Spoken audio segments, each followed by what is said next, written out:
Industry की famous actress Akshara Singh ने छठ पूजा के दूसरे दिन यानी कि खरना की रस्म को बड़े धूमधाम से निभाया।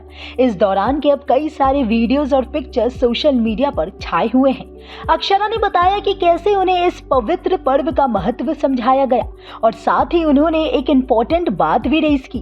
उन्होंने कहा कि जो महिलाएं शादीशुदा नहीं है वो भी छठ पूजा कर सकती हैं।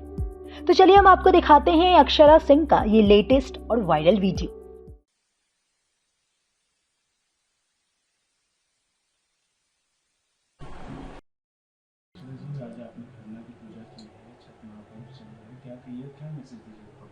सबसे पहले तो सभी दर्शकों को अक्षरा सिंह की तरफ से प्रणाम है और छठ पूजा की ढेरों शुभकामनाएं। क्या मैसेज दीजिएगा, किस तरीके से आस्था का जो महापर्व कहा जाता है, शायद आप भी इससे गुजर रही हैं, आप भी व्रत रखी हुई हैं, आप भी करना अपनी पूजा की हैं, क्या कहेंगे? मैं ये कहना चाहती हूँ कि जिन जिन के घर में छठ हो रहा है वो भली भांति जानते हैं कि छठ पूजा का महत्व क्या है। और हम बिहारियों के लिए छठ पूजा बहुत ही बड़ा इमोशन है कि अब जितने बाहर बसे लोग हैं वो सब इस वक्त बिहार में नज़र आते हैं अपने अपने घरों में और छठ करते हैं। मैं छठ पूजा के लिए बहुत ज़्यादा तो नहीं, लेकिन सब जानते हैं। ऐसा नहीं है कि छठ पूजा के बारे में लोग नहीं जानते हैं। हाँ, अन्य लोग भी जो बाहर के लोग हैं, छठ पूजा हमें सिखाता है कि हम एक बराबर एक समान रूप से लोगों को देखें, लोगों को समझें और एक दूसरे के साथ एक दूसरे को जोड़ कर चलें। तो मुझे ऐसा लगता है कि ना सिर्फ छठ पूजा में, पूरे साल ही हमें एक दूसरे के साथ ऐसे रहना चाहिए और किसी से द्वेष, किसी से छल, ये सब नहीं करना चाहिए। आस्था का भाई भी रहता है, जैसा कि आपने कहा कि तमाम जो लोग बाहर रहते हैं वो अपने घर को वापस आते हैं, सारी चीज़ें देखी जाती है। सबसे ज़्यादा जो मतलब कि आप जिसको रिलेट कर सकती हैं इस पर्व को लेकर के और जो महसूस करते हैं, क्या कहेंगे? छठ पूजा मैं बचपन से ही अपनी दादी और घर के अन्य लोगों को देखते आई हूँ, बड़ी बुआ। पर मैं वो उन गीतों को सुनते हुए बड़ी हुई, शारदा जी के गीतों को सुनते बड़ी हुई। मुझे लगता है कि इसका महत्व मुझे मेरी माँ से पता चला।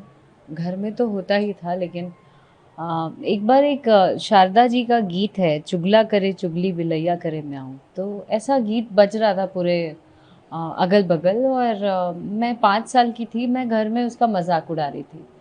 मजाक नहीं, मैं चूँकि वो साउंड ऐसा कर रहा था तो बच्चों के लिए बहुत ही फैसिनेटिंग लगता है। वो चुगला करे चुगली बिलैया बिलैया जैसे ही आए मुझे हंसी आए और मैं हंस हंस के खूब ताली बजा बजा के मजाक उड़ा रही थी। तब तक मेरी माँ आई, क्या बोली क्या बोली, इतना ही शुरू किया। उसने कलछुल लेके आई, कलछुल जिससे हमारे यहाँ दाल छौंका जाता है, वो लाई और मेरे शरीर में ऐसा कोई भी जगह नहीं था जहाँ पे लाल दाग नहीं था। इतना मार मारा, इतना मार मारा, मुझे बताया नहीं कि क्यों उसने मारा या उस चीज़ का महत्व क्या, उसने बताया नहीं। उस मार ने मुझे सब कुछ बता दिया, जिसको मैं आज तक अपने यहाँ पे बांध के चलती हूँ। और आज इतनी हिम्मत छठी माँ ने कर दी कि इतनी हिम्मत दे दी कि मैं छठ पूजा करने लगी और पिछले साल से ही उठाया है मैंने और ये मेरा दूसरा साल है।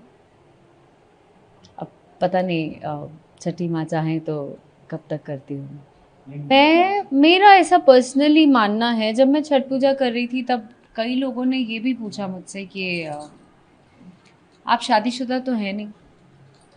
बाहर ही नहीं, मेरे घर वाले खुद पूछे कि आप शादीशुदा नहीं है तो आप कैसे छठ पूजा करोगे।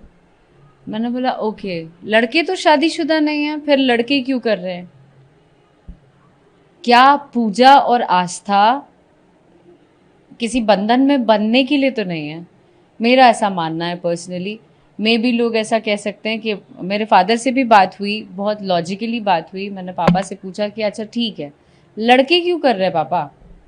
अगर हम पूजा पर्टिकुलर कोई पूजा बनाया हो तो घर में पूजा भी हम इसलिए थोड़ा ना करते हैं कि आज मुझे बच्चा हो जाएगा, ओके ये पूजा करेंगे तो मुझे पति मिल जाएगा, ये पूजा करेंगे तो ये। पूजा और आस्था इन चीज़ों के बंधन में बनने का नहीं है। मुझे ऐसा लगता है कि अगर आपकी आस्था है तो आप स्वतंत्र हैं कोई भी पूजा करने के लिए, अपना आस्था क्लियर रखें, बस अच्छी नीयत से आप पूजा करिए। अच्छा, छठ का दौर चल रहा है। मैं चुनाव के लिए तो मैं यही चाहूँगी कि सब अच्छे अच्छे नेता को चुन के लाएं और अपने क्षेत्र का विकास करें। क्या लगता है कि आने वाले दिन फिलहाल नहीं, अभी मैं अपने काम पे ध्यान दे रही हूँ एंड उम्मीद यही करती है उम्मीद करती हूँ कि अभी जो काम कर रही हूँ वो अच्छे से हो जाए।